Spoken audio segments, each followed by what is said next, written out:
A military lady was humiliated at the shooting range until her first shot broke the champion's record. The crack of a bullet split the silence inside the Iron Ridge firing range, followed by applause that felt more like approval from royalty than sport. The regulars, mostly former Olympians and corporate heirs in tactical gear worth more than rent, nodded as one of their own. Lucas Barrett holstered his chrome-plated custom SIG Sauer. His square jaw tightened just slightly as the monitor confirmed it. Another dead-center hit. This was his court, and every shot was law. If you've ever been brushed aside, ignored, or laughed at for just walking into the wrong room, stay right here. Because what happened next inside this elite Texas shooting range would flip every rule upside down. Across the lobby, Grace Walker stepped through the glass doors, boots dusty, hair tied back in a regulation bun. Her Army-issued duffel was slung across one shoulder. She wore a plain gray hoodie, the sleeves faded and patched at the elbows. No diamonds, no sponsorships, no entourage. Just calm eyes, a rigid posture, and a silence that said she wasn't there to impress anyone. The receptionist, a polished, young woman with manicured nails and a tactical vest that had never seen combat, looked up, then immediately looked back down at her clipboard. "Military discount doesn't apply here," she muttered, not even bothering to check. Grace stepped closer. "I'm not asking for a discount," she said calmly. "I'm asking for a lane." The woman gave a tight smile. "Members only, unless you've got credentials." Grace reached into her duffel and pulled out a laminated card. Her DD-214, her discharge papers.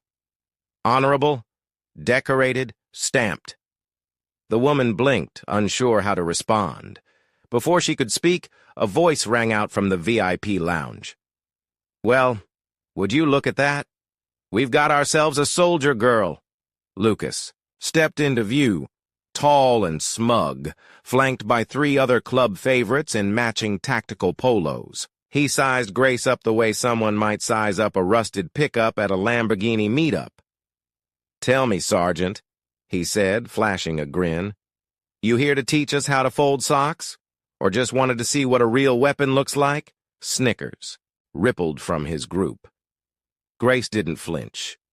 She just walked toward the open-range lane at the far end, unfazed by the noise, the eyes, the weight of every dismissive glance. She laid her duffel on the bench and slowly unpacked a standard-issue M1911 pistol, the kind she'd carried through 2 tours in Afghanistan. Lucas chuckled, leaning against the divider with a smirk. "Careful now, these targets aren't cardboard. Cutouts, and no one's giving medals for trying." Grace looked up for the first time. Her voice was quiet, calm, but firm. "I didn't come for medals. I came to shoot." He laughed, louder this time. "All right, G.I. Jane, I'll make it fun. 10 grand says you can't even clip the center at 40 yards. Without another word, Grace loaded one mag, racked the slide, took position, and breathed in once. Then she fired. The shot rang out, a clean, precise sound, not hurried, not showy, just truth in bullet form. The range monitor blinked, then pinged. Bullseye. Dead center. Not a millimeter off. For a second, no one reacted. It was as if time paused, rewinding to make sure what they saw was real. Lucas leaned in. His smile faded. "Lucky pull," he said too quickly. "Beginner's luck." But Grace wasn't even watching him. She was already reloading. 2 more shots. Bang, bang. Both hit center mass, so tight they nearly split the same hole. She stood still, eyes forward, breathing slow. There was no swagger in her posture, no smirk on her face. Her expression hadn't changed. Still unreadable, still neutral, like someone whose memories were far louder than the noise around her. To the crowd, she looked plain. Too plain. The hoodie, The weathered boots, the lack of makeup. She didn't belong here. And that's what made the next moment so uncomfortable, because with every round she fired, something deeper leaked through. Grace wasn't just skilled. She was controlled, disciplined, measured. Every move, every breath, told a story the audience couldn't read, but they felt it anyway. This wasn't a woman here for fun. This was someone who had trained to stay calm under fire, and had done so, not in climate-controlled indoor ranges, but in deserts with real bullets, real blood, and real loss. Lucas forced a laugh, louder than necessary. All right, show's over. We've all seen one good round from a weekend warrior. Don't get ahead of yourself, ma'am. This place runs on consistency. Grace finally turned toward him, and for the first time, her voice carried weight. I know, she said. That's why I'm still standing. There was no applause, just silence, thick and curious. People who hadn't noticed her when she walked in were now craning their necks. Whispers followed. Who is she? Did she say military? You see that grouping? But Grace ignored them all. She removed her gloves. Her hands, steady as ever, bore the calluses of long-forgotten wars. On her wrist was a thin silver bracelet, the only feminine detail on her. If anyone had looked close, they'd have seen a name engraved into the metal. Callie Walker. Age 8, her daughter, gone, another shot, another bullseye. The pistol lowered slowly. Internally, Grace's mind had never left the dirt roads outside. Fallujah. The heat, the ambush, the mistake. She hadn't held a weapon in 2 years, not since that day. And today wasn't about beating anyone. It was about facing herself, but no one knew that yet. To them, she was still a mystery. To Lucas, a threat. To herself, she wasn't sure. The fourth shot cracked through the air. Another. Clean bullseye? That was when Lucas cracked too. He couldn't stand it. Not the sound, not the crowd watching someone else, not the fact that their attention had drifted from him for even a second. He cleared his throat dramatically, stepped forward, and raised his voice for the entire range to hear. All right, folks, show's over. Let's not forget, this is a professional facility, not a backyard 4th of July party. A few nervous chuckles. No one responded directly. Grace said nothing. She just ejected the empty mag and reloaded with the same calm precision. Lucas wasn't done. He gestured toward her like he was pulling the curtain off a joke. I mean, come on. Seriously? We've got a full-grown woman playing Rambo in her. Jim Hoodie, thinking a few lucky shots mean something? Let's be honest. Anyone can squeeze a trigger. Real shooting? That takes more than luck. Still, Grace didn't flinch. Lucas smirked and walked right up beside her station. You know, what? Let's make this interesting, he said, louder now. You and me. 5 shots. Timed. Winner takes the bet. Loser apologizes. Publicly. That got people turning. Phones came out. Someone whispered, He's challenging her? Lucas turned to the growing crowd. Come on, folks, let's give her a shot. Pun intended. I'll even let her borrow a real weapon if she needs one. Wouldn't want her little toy gun holding her back. Someone laughed too hard. Grace set her Glock down slowly.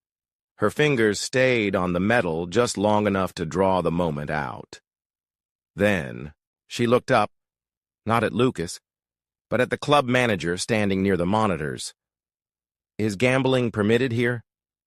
She asked quietly. Rebecca hesitated. She'd seen Lucas pull this stunt before, usually with newbies he wanted to embarrass. This time felt different. Unofficial wagers aren't encouraged, she said carefully. But if both parties agree, Grace stood fully. Her eyes never broke contact. I don't gamble, she said. Lucas's grin widened.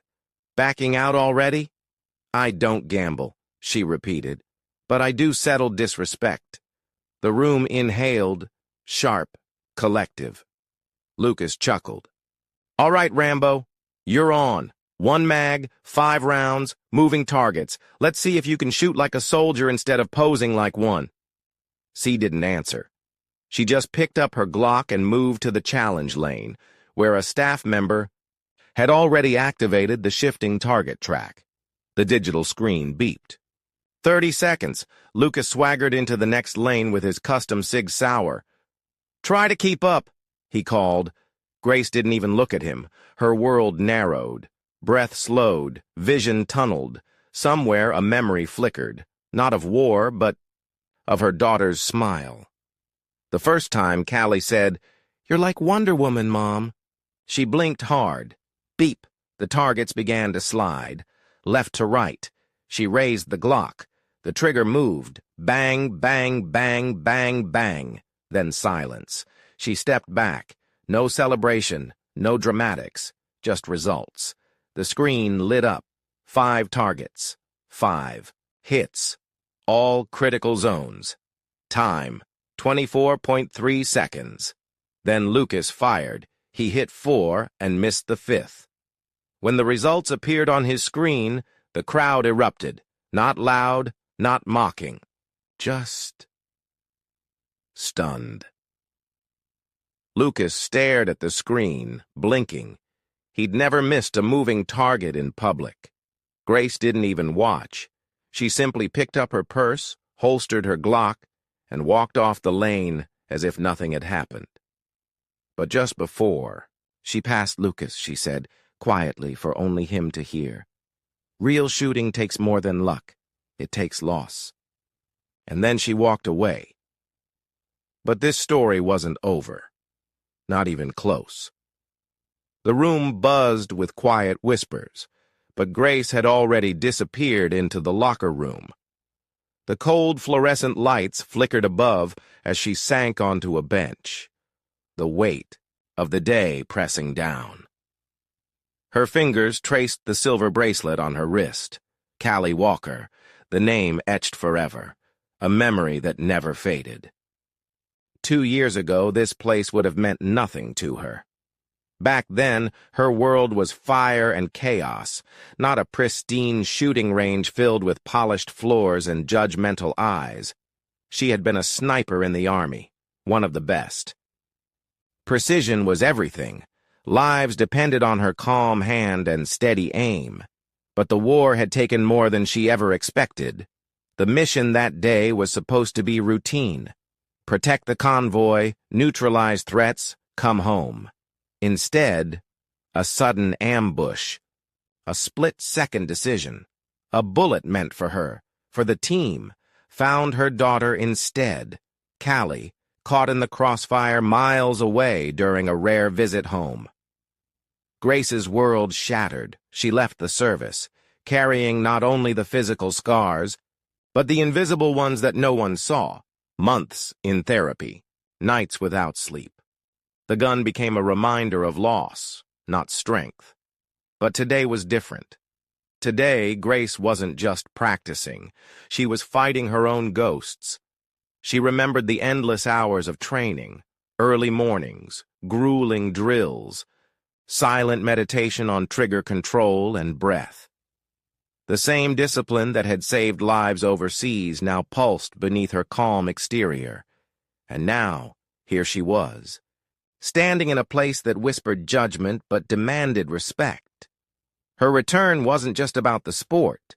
It was about reclaiming herself, her pain, her pride, her promise to Callie, to never be invisible again.